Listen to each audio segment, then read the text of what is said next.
الحمد لله رب العالمين.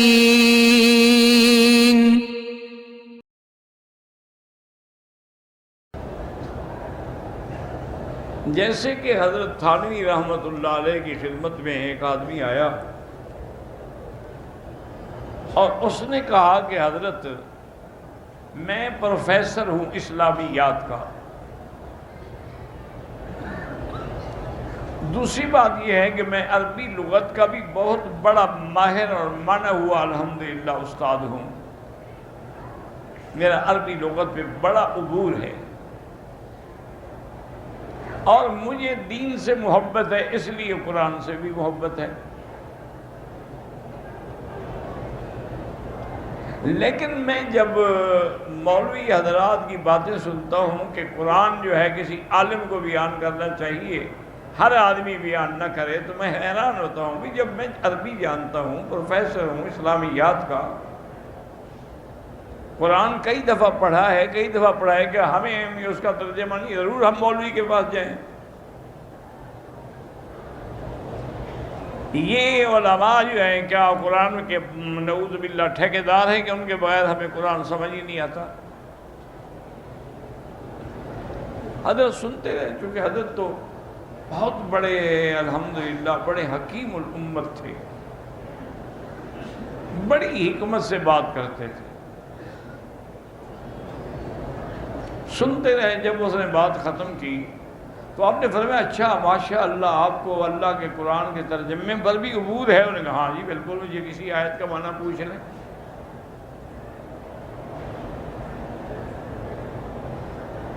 آپ نے فرمایا کہ قرآن پاک میں سورۃ الرحمن میں آتا ہے کہ وَالنَّجْمُ وَالشَّجَرُ يَسْجُدَانِ، اس کا ترجمہ کرو۔ انہوں نے کہا جی یہ تو بڑا آسان ترجمہ ہے کہ ستارے بھی اور درخت بھی اللہ کا سجدہ کرتے ہیں۔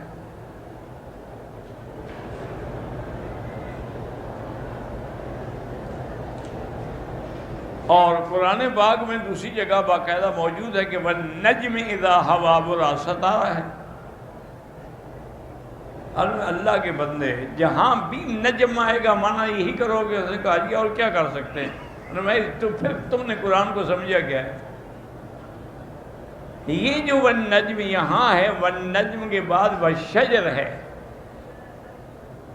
وہاں نجم کے بعد اذا ہوا ہے کہ جب وہ ڈوبتا ہے، درخت تو نہیں ڈوبتا نا۔ یہاں مراد یہ ہے کہ دو قسم کے درخت ہوتے ہیں، دو قسم کے بوٹیاں ہوتی ہیں، ایک وہ ہوتی ہیں جو زمین پہ کھڑی ہوتی ہیں جن کی یعنی ساکھ ہوتی ہے، عمود ہوتا ہے، ایک وہ ہیں جو زمین پہ پڑی رہتی ہیں، بیلیں اس کی پڑی ہوتی ہیں، جیسے کدو کی بیل پڑی ہوئی ہے، آپ نے دیکھا ہے کہ متیرے کی اور خربوزے کی بیلیں پڑی ہیں، انگور کی بیلیں پڑی ہیں، تو یہ جو ہیں یہ نجم ہے۔ شجر کہتے ہیں جو اپنے ساکھ پہ کھڑا ہو۔ تو اللہ تبارک و تعالیٰ کو یہ دونوں سجدہ کرتے ہیں، تو یہ معنی نہیں کہ اسی لیے ہم نے اس نے کہا تھا کہ علماء سے پوچھو کہ بندہ جہاں بھی نجم کا معنی آئے گا تم ایک ہی معنی کرو گے؟ اس کے تو سیاق و سباق کو دیکھنا پڑتا ہے۔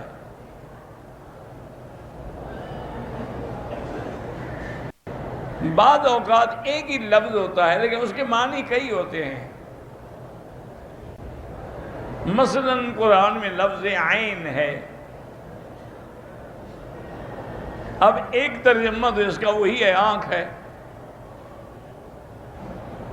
لیکن عین کا معنی جاسوس بھی ہے، جو جاسوسی کر کے خبریں پہنچاتے ہیں ان کو بھی عین کہتے ہیں۔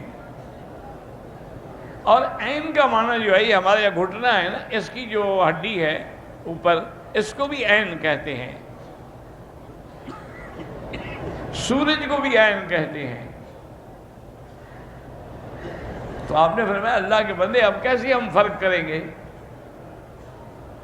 وہ تو حیران ہو گیا، پریشان ہو کے بیٹھ گیا۔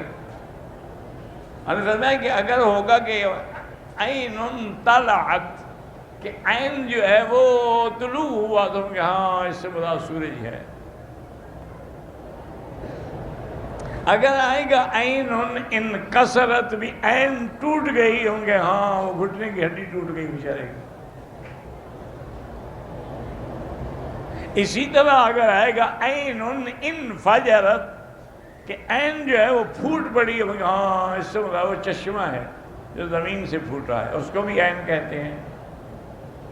فجرنا الارض عیونا،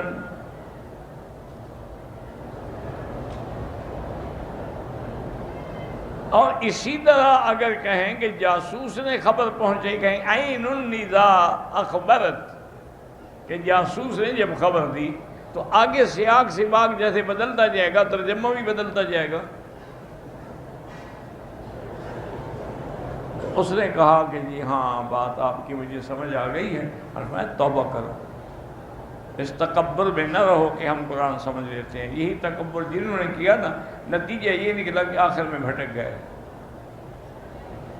اب سر سید جیسا قابل آدمی، اتنا پڑھا لکھا آدمی، فارن کا پڑھا ہوا، جس نے وہاں کالجوں کی بنیاد رکھی، بڑی خدمت کی اس نے، لیکن ان کو بھی یہی شوق تھا مفسر بننے کا۔ ماشاءاللہ انہوں نے تو قرآن کی تفسیر بھی لکھی جس میں ایسی غلطیاں ہوئی کہ کوئی جاہل بھی نہیں کرتا۔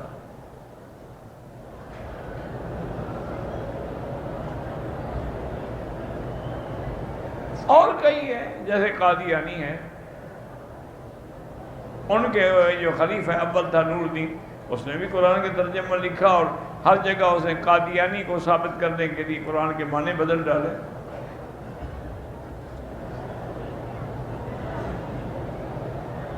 اسی طرح جیسے آج کل وہ غامدی پیدا ہوا ہے، وہ کہتے ہیں قرآن میں رجم کا قصہ ہے ہی نہیں، قرآن میں تو صرف کوڑوں کی سزا ہے، رجم کی تو سزا ہے ہی نہیں، رجم کا انکار کر گیا۔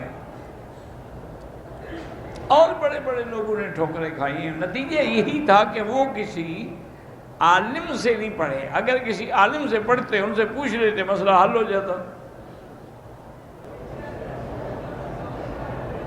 اسی لیے علماء کہتے ہیں کہ جب تک کسی انسان کو اللہ نے 15 علوم سے آشنا نہ کیا ہو، اس کو تفسیر قرآن کبھی نہیں بیان کرنی چاہیے۔